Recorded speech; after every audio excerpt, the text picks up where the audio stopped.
God just try to make him moral. But God makes you righteous through Jesus Christ, his Son. Now, there's a code of ethics to it. God has a new birth for you. Ces clubs-là, ils cherchent à vous rendre moral. Mais Dieu vous rend juste par Jésus-Christ, son Fils. Or, il y a un code d'éthique pour ça. Dieu a une nouvelle naissance pour vous. Vous ne pouvez pas connaître Dieu autrement que par ses caractéristiques. Et la première caractéristique de Dieu, c'est la parole. Dieu d'Isaac et le Dieu d'Israël. J'ai entendu les souffrances que Pharaon fait pousser aux enfants d'Israël. Et je suis descendu, je t'envoie. Malgré cela, Moïse n'était pas vraiment convaincu parce que même un démon a la possibilité de se présenter comme étant le Dieu d'Abraham, le Dieu d'Isaac et le Dieu d'Israël. Est-ce vrai? Et Moïse lui dit, comment moi je saurais que c'est toi qui m'envoies? Et si je leur dis que tu m'as apparu et qu'ils me disent tout ça, quel est ton nom? Que leur dirais-je? Il va plus loin, il dit celui qui s'appelle Je suis. M'a envoyé.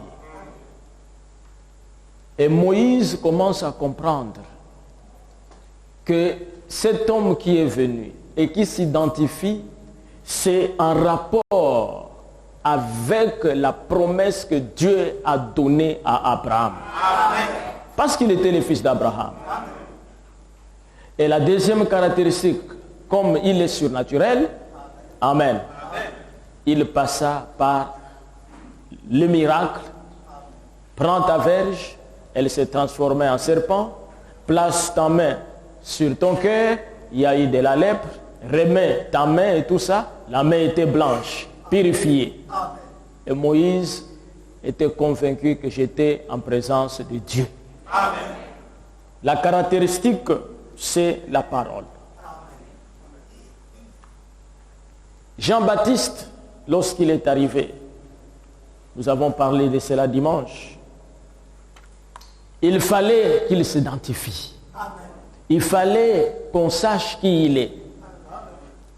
C'est pour cela aujourd'hui, Frère Branham dit dans le message l'absolu, que nous avons beaucoup d'embouteillages dénominationnels. William Branham dit il y a l'embouteillage. Il dit, lorsque il y a un embouteillage sur la route ou l'autoroute, c'est des fois lorsque les faits ne marchent plus. Il dit, quand les faits ne marchent plus, il n'y a plus d'absolu, cela crée l'embouteillage. Celui ici va arriver, il dit, non, non, moi je suis arrivé avant toi. Il dit, non, non, non, lui il est arrivé, lui il est arrivé. Et c'est un embouteillage. Il dit, c'est pour cela aussi, nous devons avoir un absolu. Dans le domaine spirituel et dans le christianisme. Lorsque vous n'avez pas de prophète, l'embouteillage entre dans les églises. Amen. On voit c'était la voiture qui passe, c'était le prophète qui passe, c'était le fils de l'homme et tout ça. Donc, c'est tout un problème. Et des fois, les embouteillages sont créés par des pannes de véhicules sur la route. Et les véhicules qui tombent en panne, souvent, c'est des vieux véhicules. Amen. Et nous avons aujourd'hui les embouteillages aussi dans le domaine spirituel à cause des vieux messages. Quelqu'un va encore prêcher le message des protestants aujourd'hui. Tu vas créer l'embouteillage. Amen. Si le véhicule est flambant neuf. Amen. Mais vous roulez, vous n'avez pas de difficultés. Amen. Ces choses ici nous enseignent ce que Dieu fait dans le spirituel. C'est pour cela, bien aimés frères, vous roulez très rapidement sur la route, sur les chemins qui mènent vers le ciel avec un nouveau message. Amen. Si vous prenez un vieux message catholique, un vieux message protestant et tout ça, on va vous trouver en panne sur les chemins en allant vers le ciel. Vous n'allez pas y arriver. Et il est dit aussi que les embouteillages sont créés par des accidents qui sont dus à l'excès de la vitesse. C'est des choses sur la terre. Hein? Moi, quand je regarde ça, je comprends ça spirituellement. Parce que Frère Branham m'a dit que le naturel, c'est le type de spirituel. Il dit ces embouteillages, c'est dû par l'excès de la vitesse. Tu peux avoir un véhicule flambant neuf. Amen. Amen. Mais il faut rouler en respectant la limitation de la vitesse. Là où il y a un panneau qui dit stop, c'est écrit à côté là-bas, baptême au nom de Jésus-Christ. Stop. Amen. Amen. Toi, tu viens, tu dépasses les panneaux, tu vas baptiser au nom de William Branham, tu crées des problèmes aussi. Amen. Un embouteillage. Amen. Amen. Vous allez trouver les gens aujourd'hui et tout ça, ils adorent Frère Branham. Ça c'est quoi? C'est l'excès de vitesse. Amen. Il y a des vitesses autorisées. Amen. Amen. Dieu, aujourd'hui, a envoyé un prophète. Amen. Mes frères, vous-même vous avez entendu Frère Branham dire que tous les prophètes qui sont venus avant Jésus, ils avaient une portion de la parole. Amen. Mais quand Jésus est arrivé, il dit, il était tous les prophètes, amen, plus encore quelque chose. Amen. Amen. Et lui-même dit, en ces derniers jours, alléluia, parce qu'en ces derniers jours, c'est Hébreux 13, 8. Jésus-Christ le même hier, aujourd'hui et éternellement. Amen. Mes frères, amen. Amen. Il faut encore que la même caractéristique, amen, se révèle. Amen. Amen. La caractéristique qui a fait de Jésus le Messie, amen, amen, c'était en dehors de la parole, il avait la faculté de discerner les pensées du cœur. Est-ce qu'aujourd'hui nous avons vu ça? Amen. Oui, mes frères, nous avons vu ça. Amen. Et vous pensez que tout le monde doit faire ça? Non. Ah, voilà ce qui crée encore l'embouteillage. Hein, vous allez quelque part, vous trouvez quelqu'un qui est en train de discerner et tout ça.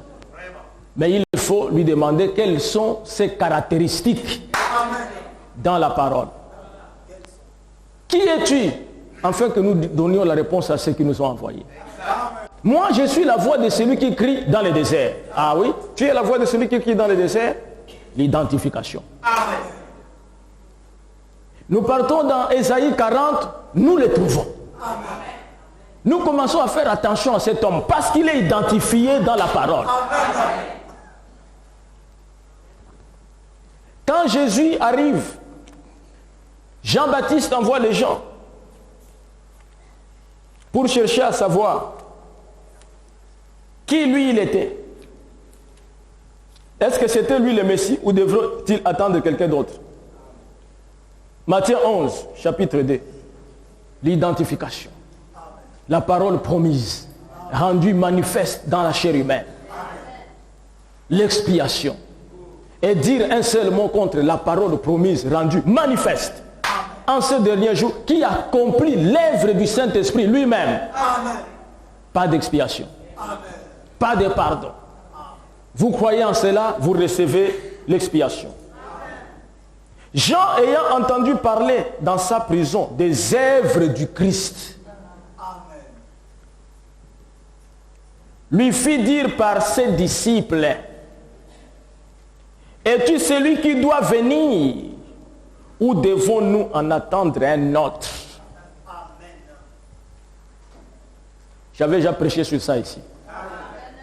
Es-tu celui qui doit venir ou devons-nous en attendre un autre? Jésus leur répondit. Allez rapporter à Jean ce que vous entendez et ce que vous voyez. Amen. même si ils avaient l'appareil photo. Amen. Et que Jésus devait leur dire, prenez-moi la photo, montrez à Jean pour qu'il sache si c'est moi ou ce n'est pas moi. Jean devrait regarder la photo et dire, monsieur, qui vous a dit que c'est l'affaire de la photo? Comment je vais savoir que c'est lui et tout ça?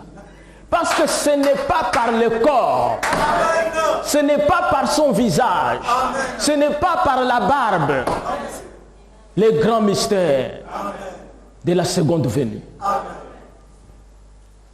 Écoutez, allez rapporter à Jean ce que vous entendez, ce que vous voyez. Les aveugles voient, les boiteux marchent, les lépreux sont purifiés, les sourds entendent, les morts ressuscitent et la bonne nouvelle est annoncée aux pauvres. Ça, c'est les caractéristiques. Non pas seulement que vous avez vu les aveugles voir, les boiteux marcher et tout ça, mais dites-lui aussi que la parole, une bonne nouvelle, est prêchée aux pauvres. Il a bien déterminé aux pauvres. Il ne changera pas. Amen. Combien y a-t-il de riches ici dans le message? Aucun riche. C'est vrai. L'évangile est prêché aux pauvres. Allons dans Ésaïe 35.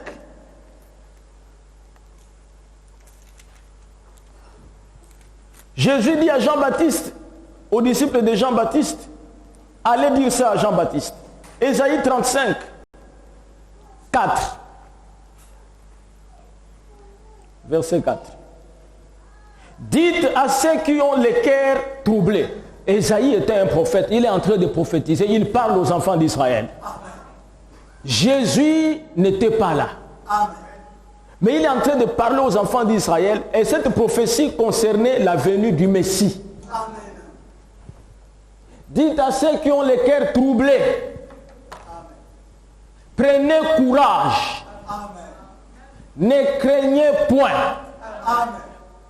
Est-ce que vous pouvez prendre courage ce soir? Oui, prenez courage. Ne craignez point. Voici votre Dieu. La vengeance viendra. La rétribution de Dieu. Il viendra lui-même.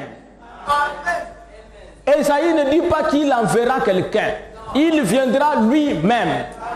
Lui qui? Votre Dieu. Le Dieu d'Israël. Selon Ésaïe, il viendra lui-même. Amen.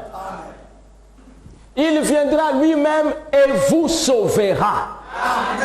C'est-à-dire qu'Israël n'était pas sauvé. Malgré qu'ils ont reçu des prophètes, les sacrificateurs, ils n'étaient pas sauvés. Parce que les prophètes qui sont venus tous là-bas, ce n'était pas Dieu lui-même. Mais pour être sauvé, c'est Dieu lui-même. Est-ce que vous pouvez dire amen? Le salut ne vient que de Dieu lui-même. Votre Dieu viendra lui-même. Ayez courage, ne craignez point. Parlez à ceux qui ont les cœurs troublés. Voici votre Dieu. Il viendra lui-même. Et le langage d'Ésaïe, c'est le même langage de Paul. Après que Jésus, amen, soit ressuscité, il est retourné au ciel. Il promet de revenir. Et Paul parle encore que le Seigneur lui-même, est-ce que vous êtes avec moi? Lui-même, quand on dit lui-même, pronom personnel, ce n'est pas son délégué, c'est lui-même. Amen. Il viendra lui-même et vous sauvera. Et il dit, alors, c'est-à-dire que quand Dieu lui-même sera là, voici les caractéristiques pour savoir que Dieu est là. Voici les caractéristiques pour que vous puissiez les reconnaître. Est-ce que vous pouvez dire amen? Oh mes frères, la parole, amen, elle est la vérité. Remarquez que Jean-Baptiste arrive, un grand prophète. Et Jean-Baptiste n'a fait aucun miracle. Tous les aveugles qui sont allés chez Jean-Baptiste, ceux qui ont cru, étaient seulement baptisés. Tous les lépreux qui sont partis chez Jean-Baptiste. Amen. Un puissant prophète. Les lépreux peuvent dire que Jean-Baptiste, est-ce que vous pouvez me purifier la lèpre? Il dit non. Moi seulement je peux te baptiser. Jean-Baptiste, on ne peut pas faire une ligne de prière. Non. Écoutez seulement la parole. Alléluia. Pourquoi Jean-Baptiste ne pouvait pas faire le miracle? Parce que le miracle appartenait au Messie. Oh là là. C'est merveilleux, mes frères. Est-ce que vous êtes avec moi? Le miracle appartenait au Messie. Et quand le Messie viendra, c'est celui qui va faire le miracle. Et Jean-Baptiste, en tant que précurseur, il connaissait sa mission. Sa mission, c'était de préparer la venue du Messie. Et tous ceux qui sont partis malades du temps de Jean-Baptiste devraient être patients. Prendre le mal en patience. Et Jean-Baptiste leur disait tout ça, la cognée est mise à la racine de l'arbre. Maintenant, quand il arrive, alors s'ouvriront les yeux des aveugles.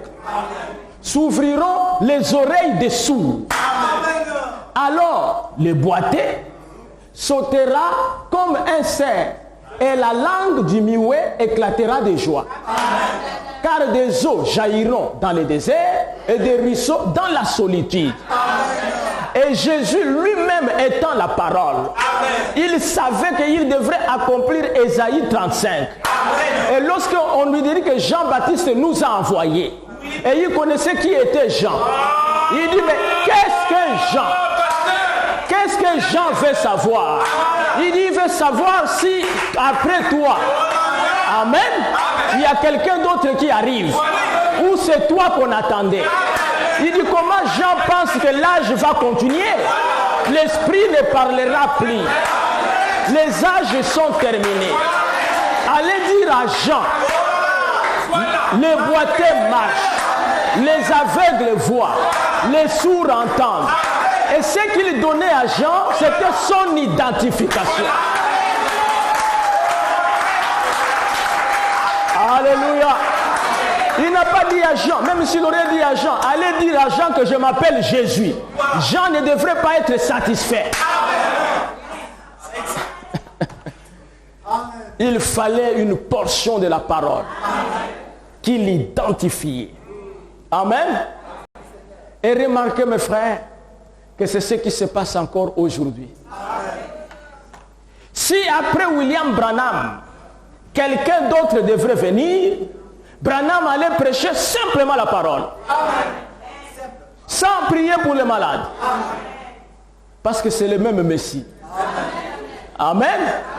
Mais vous allez voir que William Branham, il a commencé à prêcher la parole et Dieu lui a donné le don de guérison. Et Dieu lui dit qu'en dehors des dons de guérison, tu vas encore recevoir quelque chose. Tu vas connaître les pensées du cœur.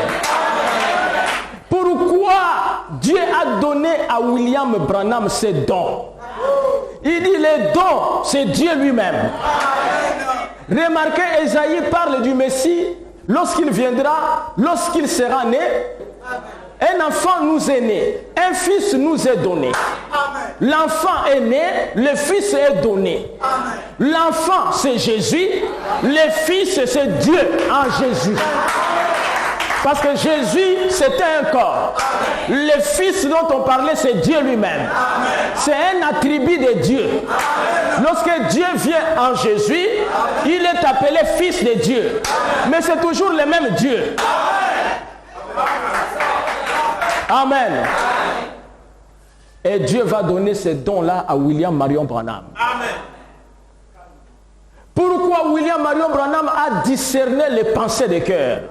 C'est parce que lors de la seconde venue, amen, il n'y aura pas deux corps terrestres. Amen. Ce n'est plus possible. Amen. Amen. Dieu ne devrait plus créer un corps pour Jésus. Amen. Parce qu'il a déjà fait l'expiation. Amen. Les seuls buts pour lesquels Dieu a pris le corps de Jésus, c'est payer le prix du péché. À la croix. Après avoir payé le prix du péché, tout était terminé. Maintenant, Dieu retourne encore en Éden avec Adam. Il faut, parce que la terre appartient à Adam. Il faut que Dieu trouve Adam. Parce qu'il a dit créons l'homme à notre image.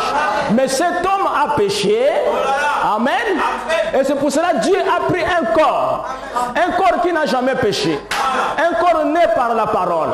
Et Dieu a payé le prix. Et je vous dis ce soir que si Dieu devrait faire venir Jésus naître encore par une vierge, Dieu renierait le calvaire. Amen. Le calvaire efface totalement le péché. Lorsqu'on vous met sous le sang de Jésus-Christ, on demande à Dieu de vous regarder. Vous êtes saint, vous êtes purifié. Il n'y a même pas une seule tache du péché. Lorsque Dieu vous regarde au travers de Jésus-Christ, vous n'avez jamais péché. Vous dites Amen.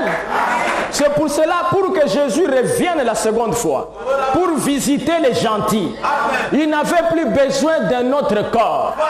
Parce qu'il y a deux ministères, il y a deux promesses. Il y a Élie le prophète, selon Malachie 4. Et il y a Luc 17, 30. Luc 17, 30, c'est le prophète comme Moïse. Et pour que le prophète comme Moïse vienne, il faut qu'il y ait Malachie chapitre 4 qui lui donne le corps. Afin que lui, il prend le corps. Amen. Lorsque Frère Branham discernait les pensées, ce n'était pas l'homme Branham. C'était Christ au travers d'un homme. C'est pour cela que quelqu'un pouvait toucher seulement la veste de Frère Branham. Il est guéri. Il pouvait contourner un véhicule, cabosser la présence de Dieu. Amen.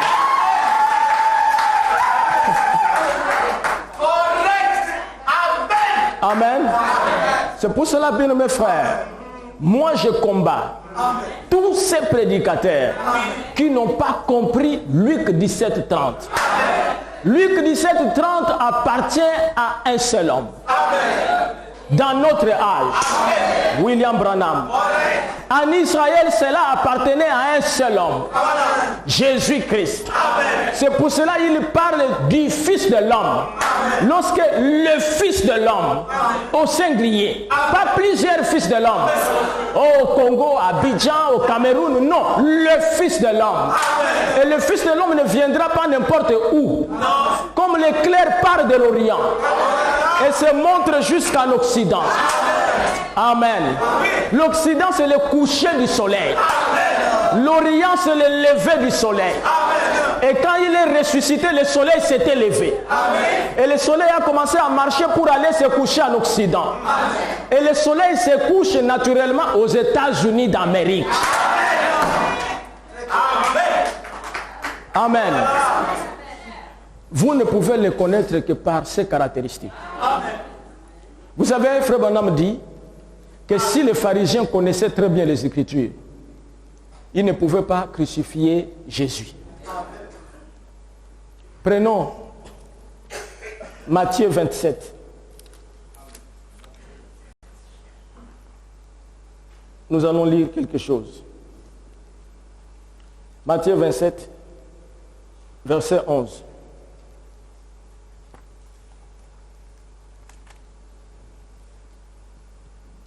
« 27.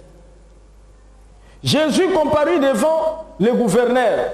Le gouverneur l'interrogea en ces termes. « Es-tu le roi des Juifs ?» Jésus lui répondit, « Tu le dis. »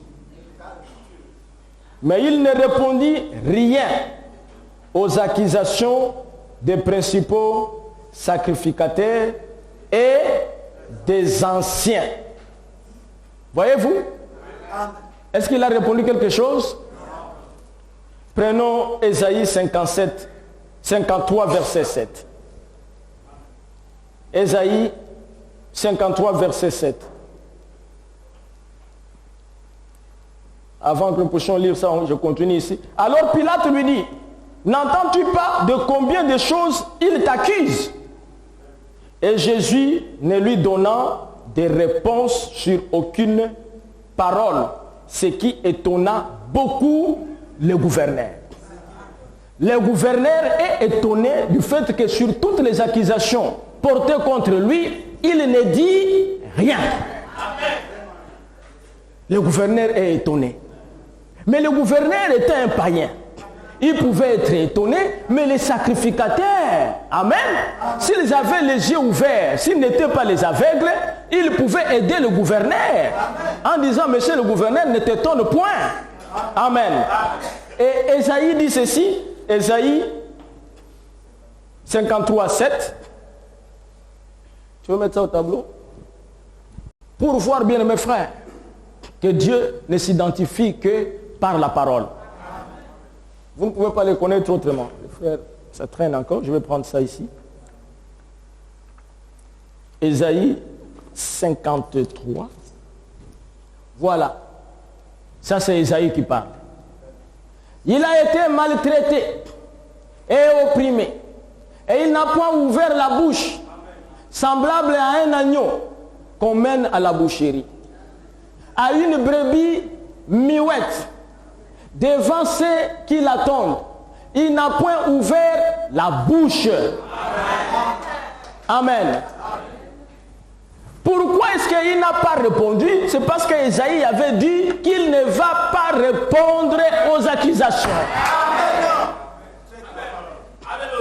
Amen. Et il regardait, il ne pouvait pas comprendre.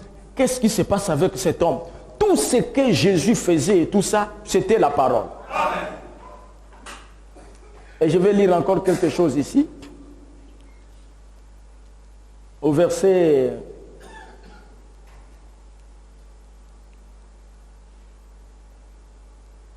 26.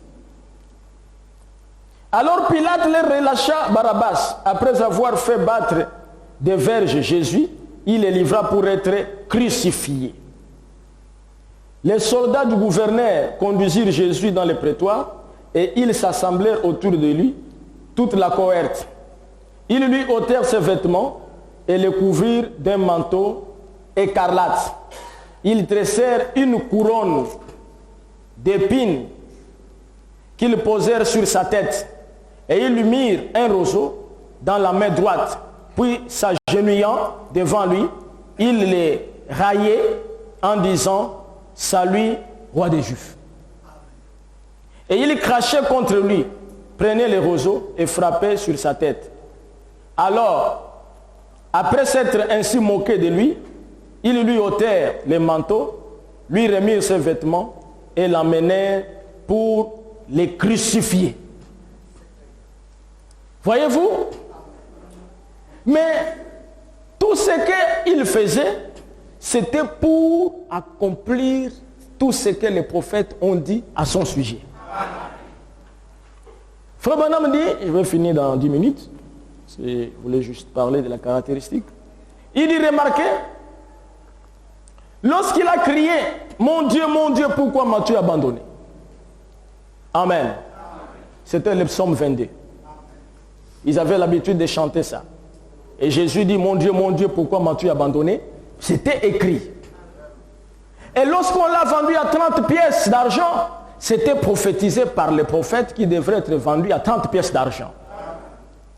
Donc tout ce qui s'est passé, c'était la parole. Tout ce qui s'est passé, c'était la parole. Et vous aussi, vous allez dans une église et tout, vous regardez ce que l'église là est en train de faire. Si tout ce qu'ils font est la parole. Amen. Amen. Si vous voyez maintenant que le pasteur est en train de vous donner de l'huile pour boire, sachez très bien que ce n'est pas l'identification de Dieu. Amen.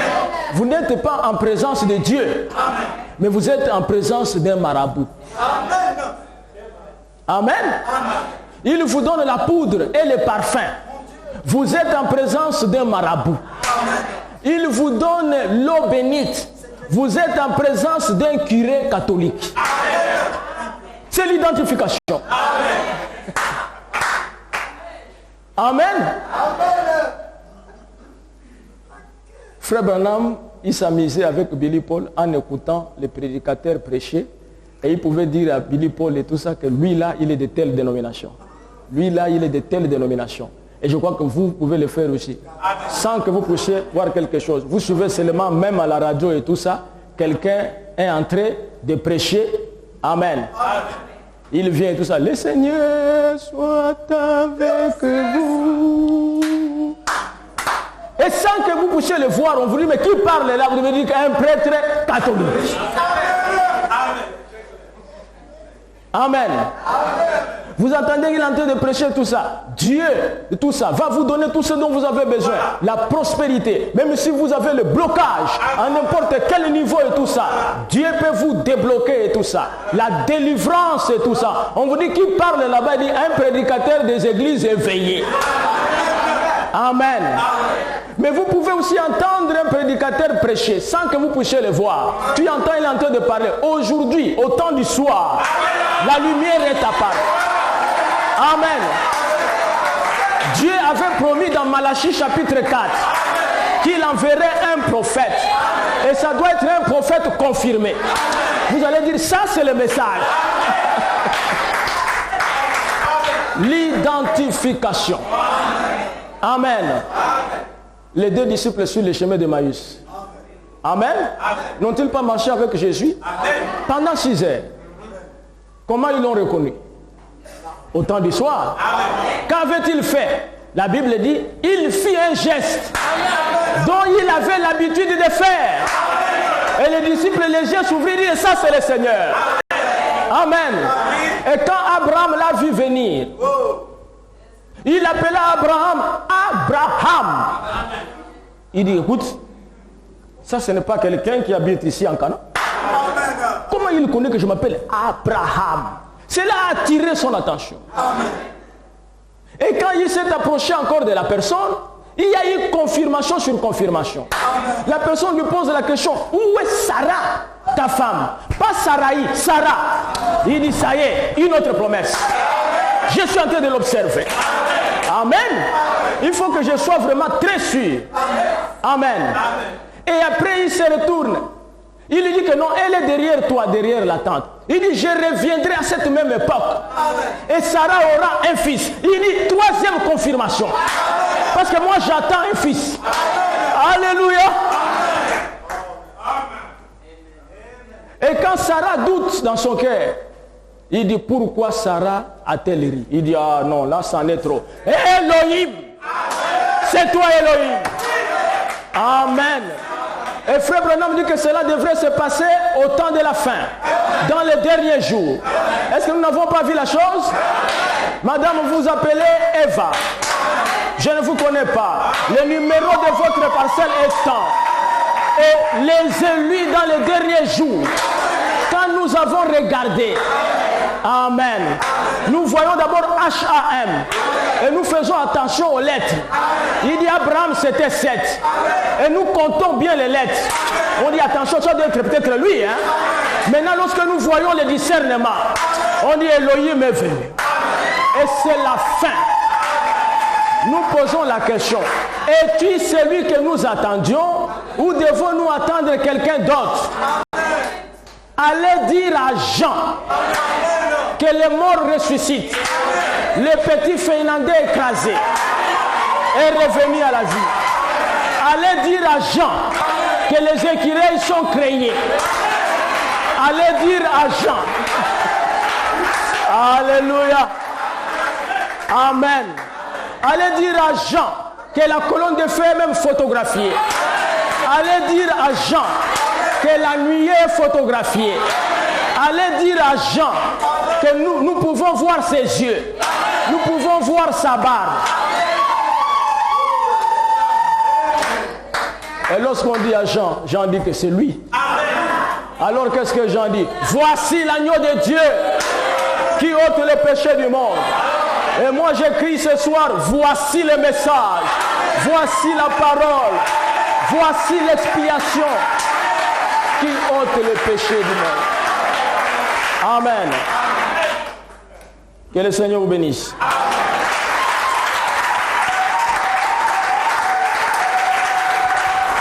Le recueil. Nous allons nous lever. Je ne vois pas les recueils de chants.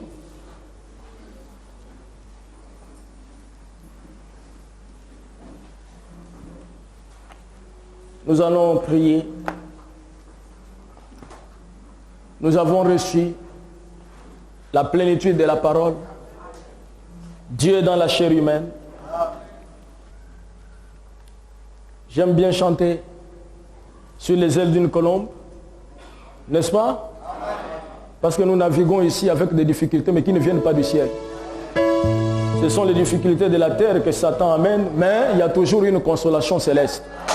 Peu importe ce que Satan fait, il y a toujours une colombe qui vient. Et la colombe est envoyée pour nous consoler. Noé a bien navigué sur les eaux plusieurs jours. Il chercha la terre ferme de plusieurs manières. Des ennuis il en a bien eu, mais non pas du ciel. Dieu lui donna son signe sur les ailes d'une colombe, sur les ailes d'une colombe. Blanche comme neige, qui envoya son âme pour nous guider. Oui, un signe du ciel et les ailes du colombe. Jésus notre Sauveur, offert un jour sur la terre, né dans une étable, dans une crèche de pain, il s'est barré,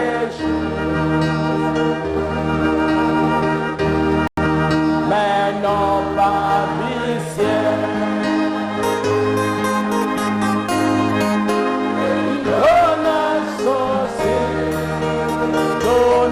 Son signe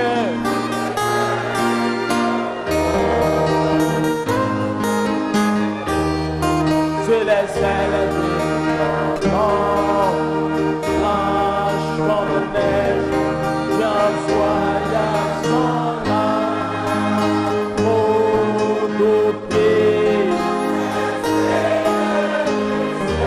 Et un signe du ciel.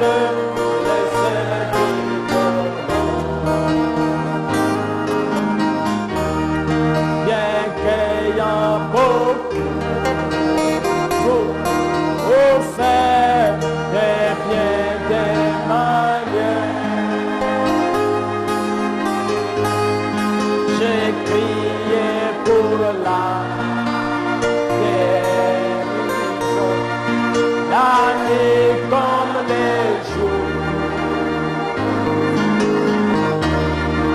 mais la foi ne fut pas par les mains du ciel. Il me donne son signe sur les ailes du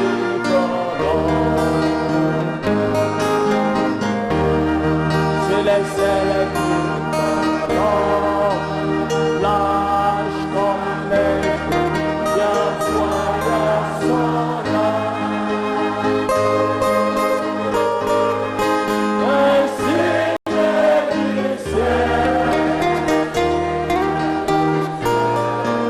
sur les ailes du colombe. Que chacun lève la voix pour parler au Seigneur. Prions tous le Seigneur. Si vous avez une requête, levez votre main droite.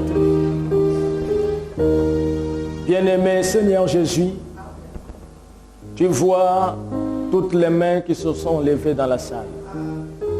Qui peut être dans ta présence et dire qu'il n'a pas besoin de toi? Qui peut être dans ta présence et dire qu'il n'a pas une requête, Seigneur?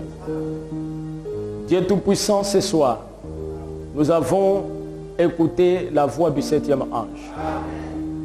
Nous avons entendu cet homme que tu as envoyé sur la terre, à qui tu as donné un message pour préparer l'épouse de Jésus-Christ.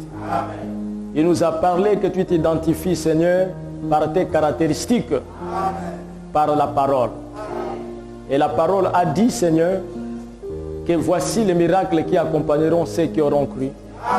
À mon nom, vous chasserez les démons, vous prierez pour les malades seront guéris. Si vous demandez quelque chose en mon nom, je vous le donnerai. Ainsi, nous tenons sur ces promesses. Et nous voulons, Seigneur, que chaque requête qui se trouve derrière chaque main, que l'ange de l'Éternel, qui a toujours accompagné ces messages, puisse prendre toutes ces requêtes et les déposer sur ton autel. Et que chaque personne ici reçoive ce qu'il a demandé pour la gloire de Jésus-Christ.